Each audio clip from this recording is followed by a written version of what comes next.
In the regional policy, the criteria for attribution is different because the aim is different, and there it's in a different way. There are other considerations that are taken, economic indicators, population, and others that are taken into consideration to distribute the money. It does not preclude that once the money is allocated to a region or a country, therein the money is allocated competitively. But from the outset, this is not the main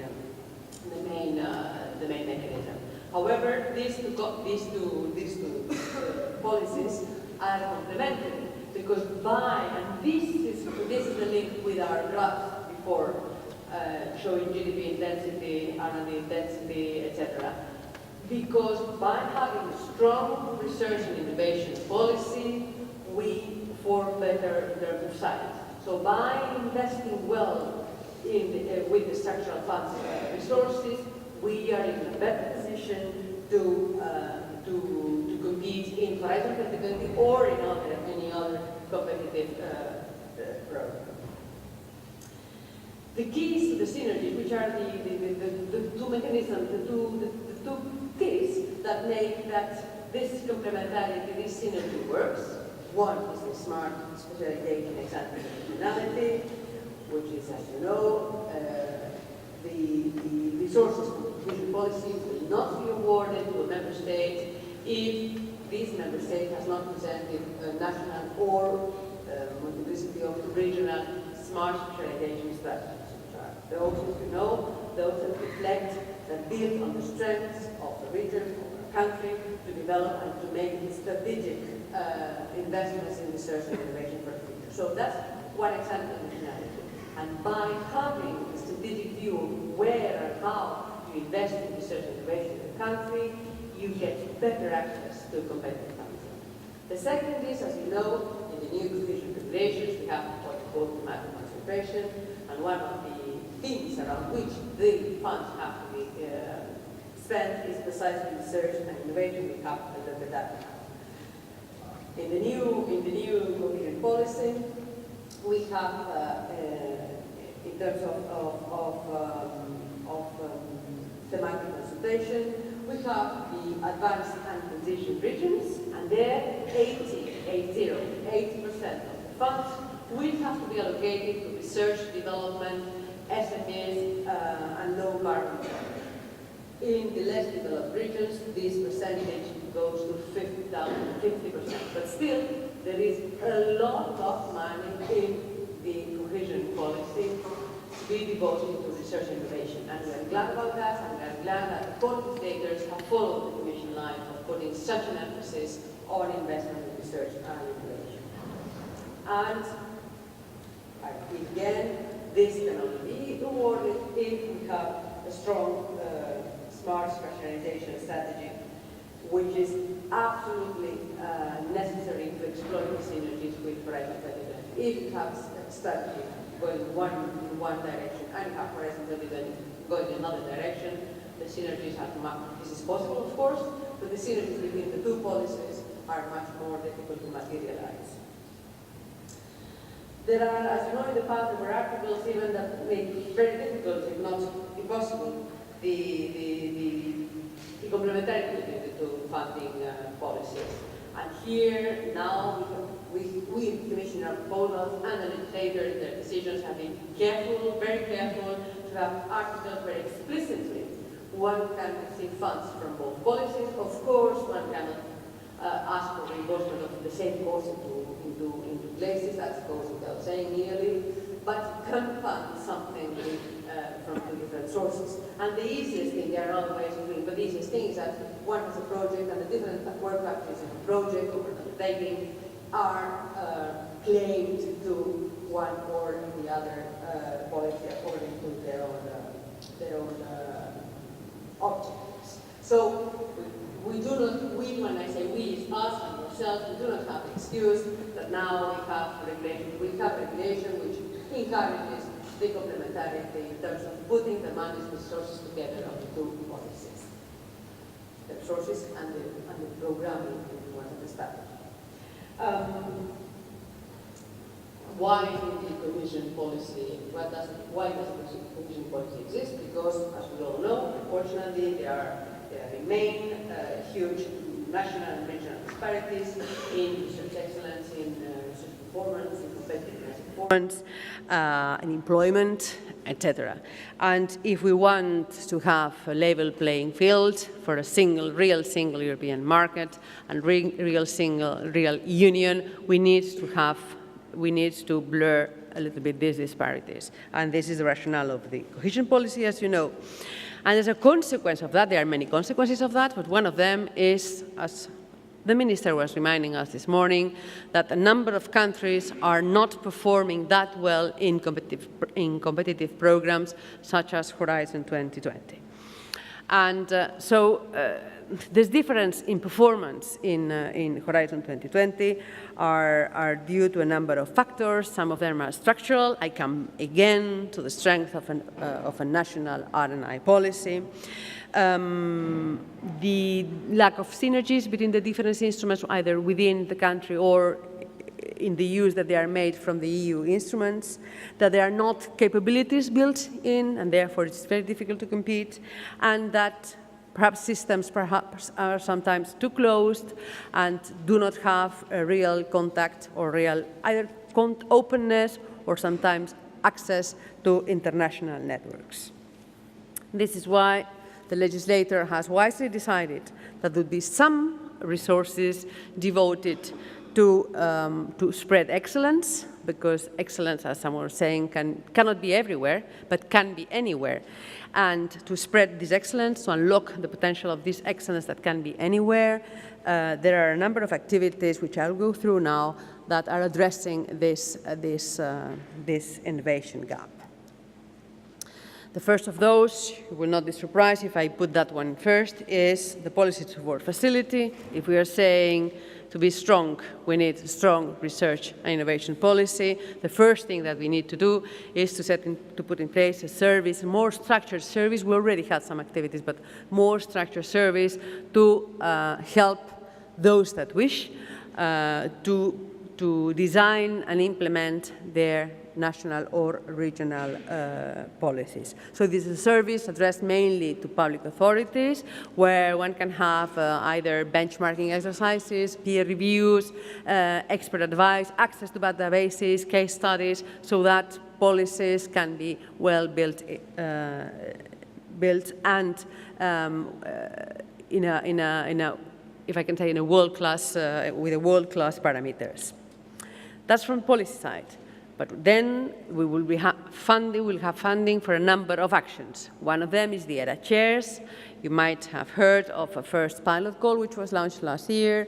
And the ERA chairs is an action which focalizes very much on the human side of things. And what are they? There's some money which is given to an institution to attract outstanding academics, to institutions which have a clear potential for excellence, and in order for this institution or this group to realize its potential and to have an environment which is prone to develop excellence. So these are the other chairs. I invite you to look at the calls, because these are really very important. As I think it was the director of EIT was saying this morning, innovation is very much about persons. If we don't deal with persons, we don't deal with innovation. We have also another group of activities which we called Teaming for Excellence. And I'm glad I don't have to translate that into Hungarian. We say that in English, teaming. What are we talking about there? There we are talking about the setting up, the creation, or the total upgrading of a research institute, of a center of excellence, which is located in a low-performing R&I member state or a region. There, what are we doing? We'll be doing calls. Everything is done via calls, of course. And there, the proposer will be the proposer, which can be if the institution exists, but the existing institution. If not, someone who has a legal personality to apply. Showing first the potential that needs to be exploited. It's sort of business plan, a SWOT analysis of what what is in it, what can be done in the future, which are the resources that are in there, and of course, what is the place of such an institution, either to be created or to be upgraded? What's the place of that institution into the smart specialization strategy I was referring to some minutes ago? No point in having a strategy going that way and creating centers of excellence there. And of course, if we are dealing with smart specialization strategies, we have to have the proposers have to come with a clear commitment from the regional authorities that they are ready to invest resources there, whether these resources are coming from the structural funds or from own national or regional funds, it doesn't matter. But there has to be a commitment from the regional or national authorities so that there is some likelihood of sustainability of what is being created. There has to be also, you don't create, you know very well that, you don't create sector excellence in the middle of nowhere. You have to have, or to build links with the economic territory, the economic network which is around it. So you have to have links with the industrial clusters. You have to have links with the local or regional authorities, with the society which you have around you. And after some time, so first phase is you have a sort of business plan where you develop the idea, a little bit like the SME instrument I was talking this morning. So you have an idea and you show how this idea is put into music. Then there is evaluation, peer review, as we were saying before, for any other parts of Horizon 2020. And then for a few number of projects, there will be some seed money to implement, to roll out this strategy, this business plan that is being submitted. And after a number of years, if those that perform best will not have money, but will have a sort of label of excellence that would hopefully open the doors for yet further expansion. There, in the teaming, we would have one entity. The minimum is one entity from the low-performing region and one entity for a high-performing region or country. It doesn't matter. When we go to the twinning, there it's lighter in the sense that here we are not creating or upgrading something, we are reinforcing and strengthening links of an already existing team or institute in a very defined field, in a very precise field. And there we make that, the obligation is that to make links between that team located in a low-performing region with two leading institutions. So there we are expanding. Why here 3 and there 2? In first 2. In the first case is something which is deeper, if I can say, and stronger. It can be a little bit more complex. So we didn't want to make things very complicated by obliging everyone to be at 3. So in teaming, something deep, strong, very long-term, 2 partners are the minimum. Of course, if one come more. In twinning, it's something which is a little bit lighter without being pejorative. I mean, it's something which already exists, you need to reinforce. And there we would be paying for staff exchanges. We will be supporting summer schools, attendance to conference. I mean, activities that would reinforce the excellence that's already existing. And of course, it is encouraged that these activities are also part or are coherent with, again, the smart specialization strategy. So you can see how important it is that in this moment where these strategies are being prepared by national and regional authorities, that any of the ideas that you see, that you think should be there, have to come up to your authorities. We are in a crucial moment of negotiation.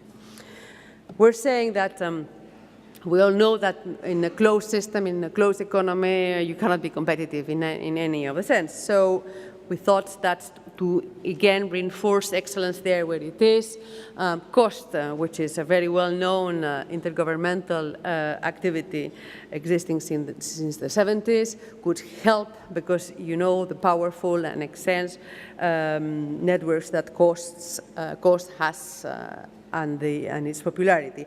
And COST has decided that part of these activities would precisely be devoted to widening the participation, to diminish this innovation divide, and try and find and put together these pockets of excellence. I think it was Mr. Butcher this morning saying that we can do whatever we want, but if we don't have the right information, we cannot go very far. So we will have to, and we are hopefully already doing that, reinforcing the communication and support measures so that everyone is aware of what are the possibilities, what are the opportunities for unlocking the potential that exists there. The network of NCPs is certainly a very important tool, and I know there are many of them in this room, and I invite you all to use them in the noble sense of the word. And we are in Brussels also, and we can help as much as we can. We will have Peter Herwig this morning showed us how we are improving our communication tools so that you have all the information you need at hand. There are several web pages where you can find this, but the message is think of what you need, think of what is useful, think long-term, make the link between research policy and regional policy. And now it's the crucial moment where the partnership agreements are being finalized, where the operational programs are being thought of, and where the first call for proposals for Horizon 2020 are about to come. So that's your moment, the moment you have to seize to do all the fantastic things that Hungary can do. Thank you very much.